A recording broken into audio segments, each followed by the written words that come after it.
No, please stop! I can't move! Help! She had no idea her father had built a $1 trillion business dynasty, and that every single share of it had been left entirely to her. The moment he died, she was still grieving, still lost, while her wicked stepmother was already moving, already scheming, already erasing her name from every room she was meant to own. Then came the yacht, a celebration disguised as mourning, where one quiet act of compassion, choosing to help a wounded beggar that everyone else ignored, became the moment that changed everything. But what no one knew, not her stepmother, not her stepsister, not even the lawyers waiting on shore, was exactly who that beggar was. They pushed her off that yacht believing she was finished. What they triggered instead was a legal mechanism so buried, so ironclad, so terrifyingly precise, that when the family lawyer stood before them at the will reading and began to speak, the room went completely silent. Because the loophole he read aloud wasn't just a clause, it was a trap, and they had walked straight into it.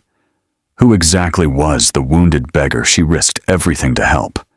What did her father write into that will that her stepmother never found? And what does a $1 trillion inheritance look like when the people who tried to steal it are sitting right across the table when the truth finally comes out? We will all find out in this story. Her name was Seraphina Voss, 26 years old, a quietly brilliant architectural student, finishing her final thesis in Portland. The kind of young woman who fixed broken things without being asked, who pressed wildflowers inside library books, who gave her last $20 to strangers without thinking twice about it. She had no bodyguards, no penthouse, no black card. She had a cracked laptop, a studio apartment above a Vietnamese restaurant, and a father she spoke to every Sunday at exactly 7 p.m. A father she knew simply as Everett, a warm-voiced man who called her his compass and never once mentioned the words Voss Global Enterprises, a conglomerate spanning energy, real estate, technology, and maritime trade across 19 countries, silently valued at just over $1 trillion. He had kept it from her deliberately.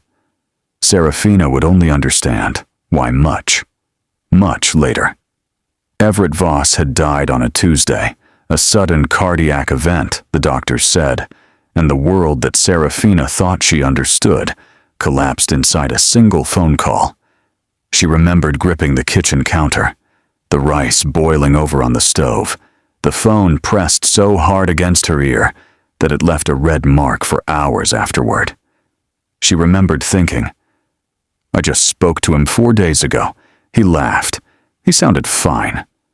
She flew home to Greenwich, Connecticut on the first available flight, red-eyed and hollow, walking into the marble foyer of a mansion she had only visited twice since her father remarried, a house that already felt claimed, already rearranged, already scrubbed of her. Vivienne Voss stood at the base of the grand staircase, wearing tailored black and an expression that looked practiced rather than grieved. She was 51, architecturally beautiful, and possessed the particular cruelty of a woman who smiled widest when she was winning. Beside her stood her biological daughter, Celestine Hargrove Voss, 24, all sharp cheekbones and sharper eyes, wearing her stepfather's death like an accessory. Seraphina. Vivienne said her name the way someone says a word they've already decided to delete. No embrace, no condolences, just a long, assessing look, the kind that measured threat levels, not grief. What Seraphina did not yet know, standing in that foyer with her carry-on still strapped to her shoulder, was that Everett Voss had met with his lawyer exactly 11 days before his death. And that meeting had changed everything that was about to happen.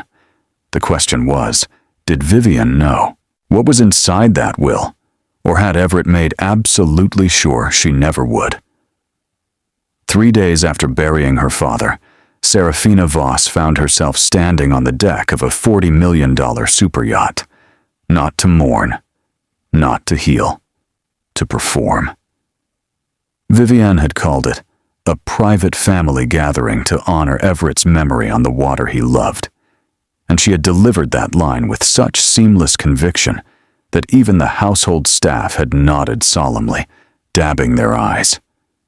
But the Celestine star, the yacht Everett had ironically named after his stepdaughter before Seraphina ever knew it existed, was dressed in champagne flutes, catered hors d'oeuvres, and the kind of ambient jazz that belonged at a celebration, not a funeral. Seraphina had stood at the glass railing, watching Greenwich harbor shrink behind them, her black dress snapping in the salt wind, her grief sitting heavy and unwitnessed in her chest, surrounded by 30 of Vivienne's closest allies. Business, contacts, and social satellites, none of whom had ever once visited her father when he was alive. She recognized almost no one, and every single person on that boat recognized her as the problem. She caught it in the way conversations paused when she walked past, in the way Celestine laughed just a half-second too loud whenever Seraphina entered a room, in the way Vivienne touched her elbow, gently, publicly, and said, "Stay close, darling," in a voice that meant the exact opposite. It was Celestine who started it. She had cornered Seraphina near the lower deck stairwell, champagne in hand, wearing a dress that probably cost more than Seraphina's entire semester of tuition, and she had smiled the slow, deliberate smile of someone who already knew how the evening ended. "You look exhausted," Celestine said, loud enough for the nearby guests to hear. "Grief does terrible things to a person's face, doesn't it?" A few guests turned. Someone stifled a smile. Seraphina said, "Nothing," which Celestine mistook for weakness because she had never once understood that silence could be a form of dignity. It was 20 minutes later, while Celestine held court on the upper deck and Vivienne worked the crowd like a campaign fundraiser, that Seraphina slipped away. She found him on the narrow service walkway along the yacht's starboard side, a place guests weren't meant to go, half hidden behind a maintenance panel, curled against the railing like something the tide had left behind. An old man, bleeding. A deep gash ran along his left forearm, soaking through a tattered gray sleeve. His face was weathered and angular, framed by silver stubble, and his eyes, when they opened and found hers, were startlingly, uncomfortably sharp. Not the eyes of someone lost, the eyes of someone watching. "You're hurt," Seraphina said softly, already pulling the silk scarf from around her neck. He said nothing, just watched her with that unnerving stillness as she knelt on the salt-slicked deck in her funeral dress and wrapped his wound with hands that didn't shake. The same hands that had once held her father's, while he laughed about nothing important on a Sunday evening phone call she would never get back. She never heard them coming. Vivienne's voice cut through the wind like a blade. "What on earth are you doing?" And then Celestine's laugh, sharp and performative, ringing out so the guests above could hear. "Oh my God, she's down there with some homeless man. I cannot." And then the hands. 2 sets. Hard. Deliberate. Seraphina hit the black water before she could scream. The last thing she saw before the ocean swallowed her was the old man's face. He wasn't panicking. He was already reaching for his phone. Who was he calling? And why did a wounded beggar on a billionaire's yacht have a phone that connected in under one ring? They had not expected her to walk through that door. Not dripping. Not alive. Not with the particular expression of a woman who had just pulled herself out of the Atlantic Ocean and made a decision somewhere between the water and the shore. A quiet, cellular decision, the kind that doesn't announce itself, but permanently rearranges everything inside a person. Seraphina Voss walked into the Whitmore & Associates law office on Greenwich Avenue at 10:03 a.m. 7 minutes after the will reading had already begun, her hair still salt damp, her replacement dress 2 sizes too large, borrowed from a harborside thrift store for $11. And every single person in that room went completely, breathlessly still. Vivienne's champagne composure cracked, just for a second. Just enough. Celestine's mouth opened. Nothing came out. The 12 assembled board members of Voss Global Enterprises, most of whom had flown in from London, Singapore, and Dubai overnight, exchanged glances that contained entire conversations.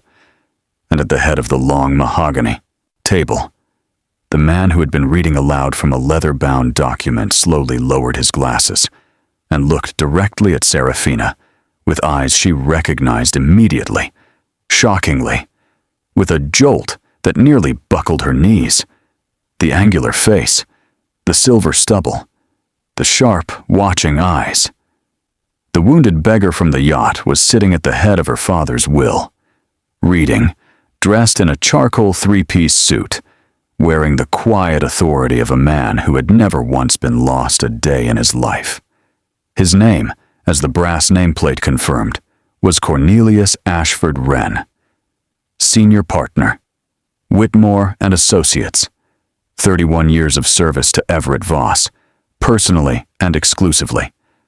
He nodded once at Seraphina, the smallest, most deliberate nod, and gestured to the empty chair directly across from Vivienne.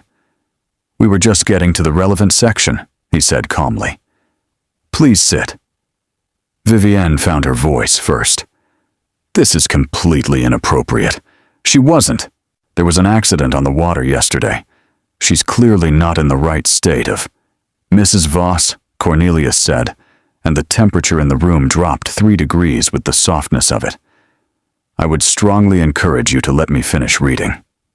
He opened the document again.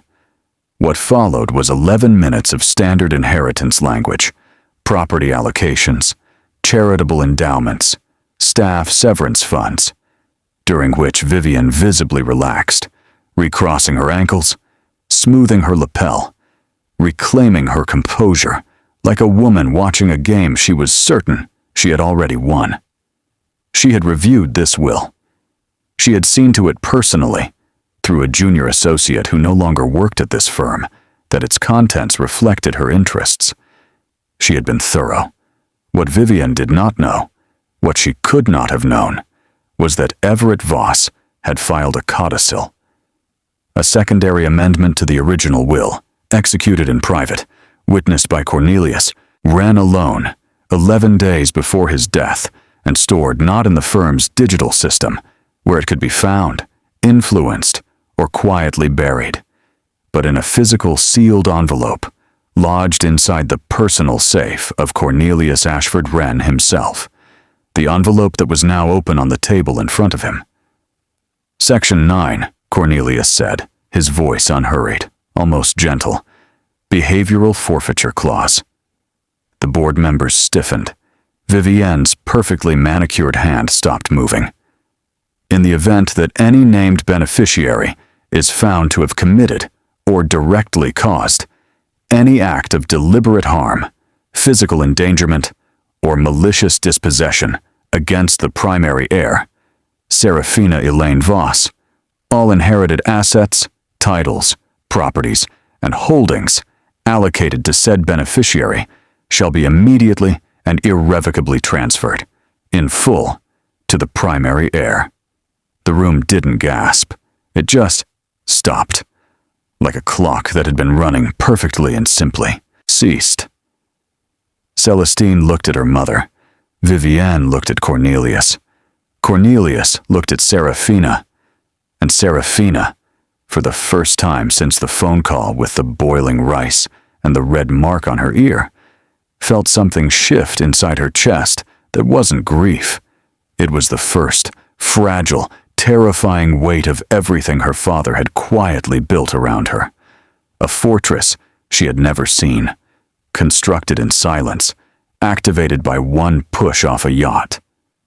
Furthermore, Cornelius continued, turning the page with the calm precision of a man who had been waiting 31 years to read this sentence aloud. Said forfeiture shall extend to all secondary beneficiaries who were present and complicit at the time of the act. Celestine's champagne composure didn't crack. It shattered, but the clause didn't end there. And what Cornelius Wren read on the next page, the section even Seraphina hadn't been prepared for, was the part that would make the next chapter of her life completely, irrevocably, and dangerously unavoidable. The silence in that room had a texture to it.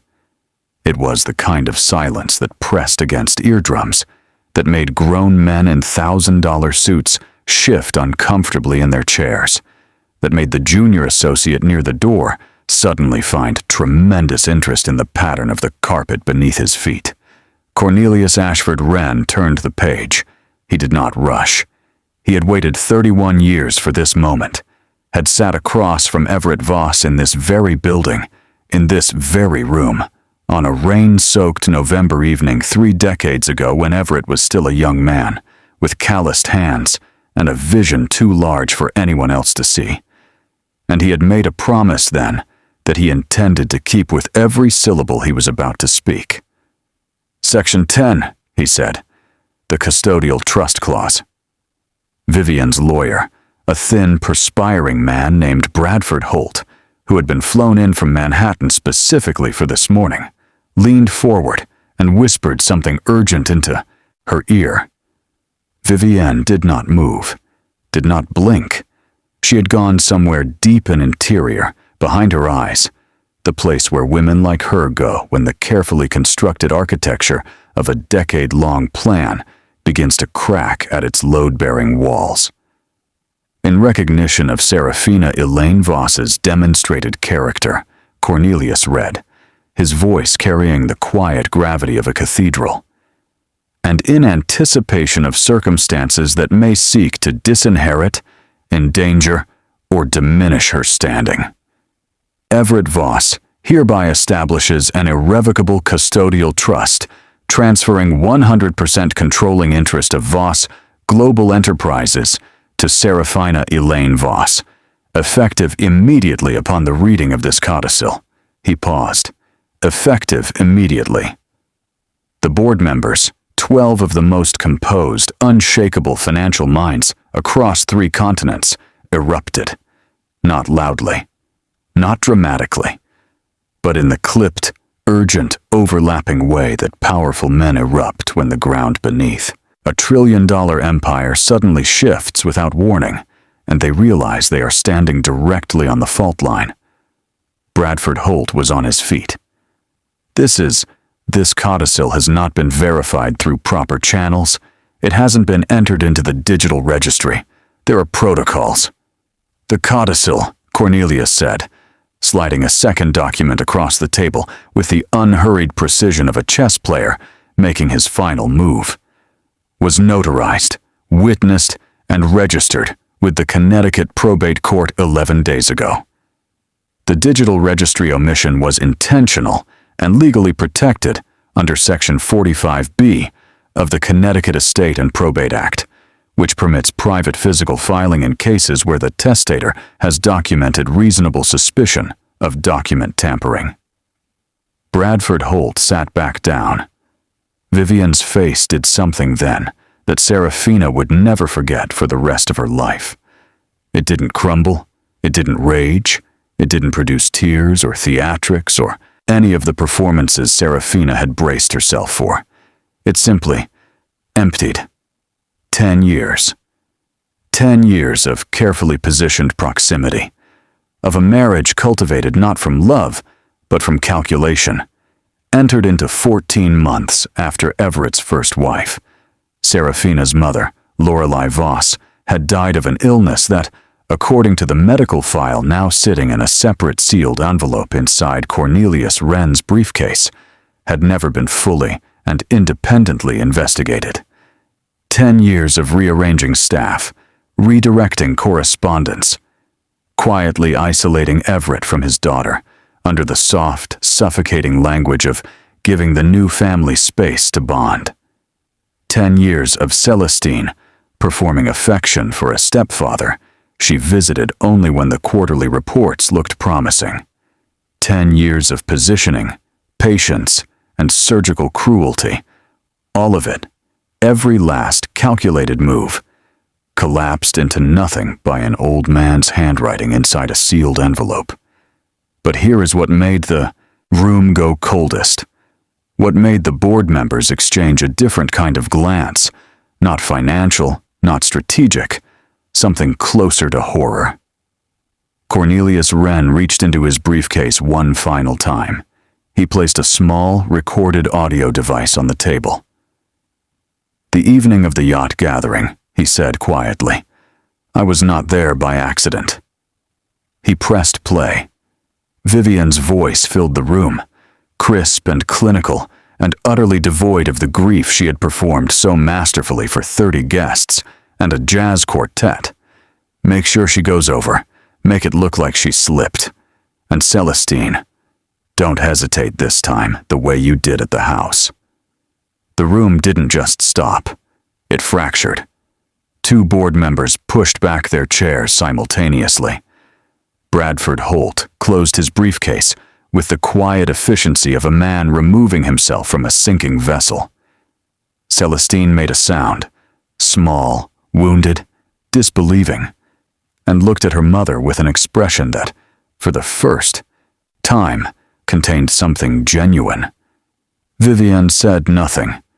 She looked instead at Seraphina, across the long mahogany table, through the wreckage of everything she had built, and in her eyes was not remorse, not fear, not even anger.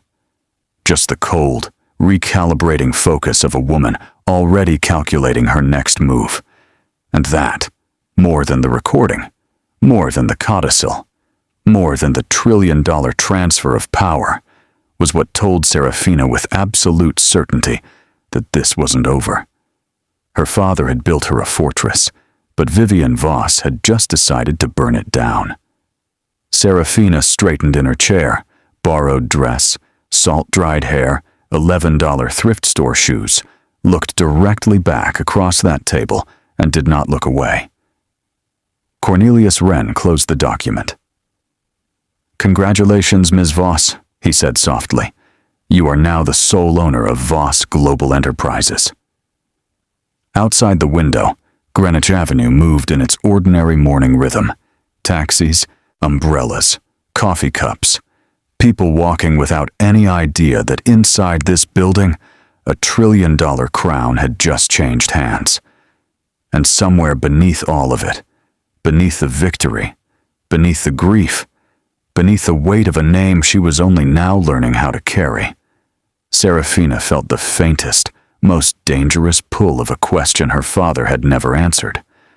Why had he kept it all from her? What had he been protecting her from? And was whatever it was still out there, still watching, still waiting? Something even Cornelius Ashford Wren's sealed envelope couldn't stop. The crown was hers.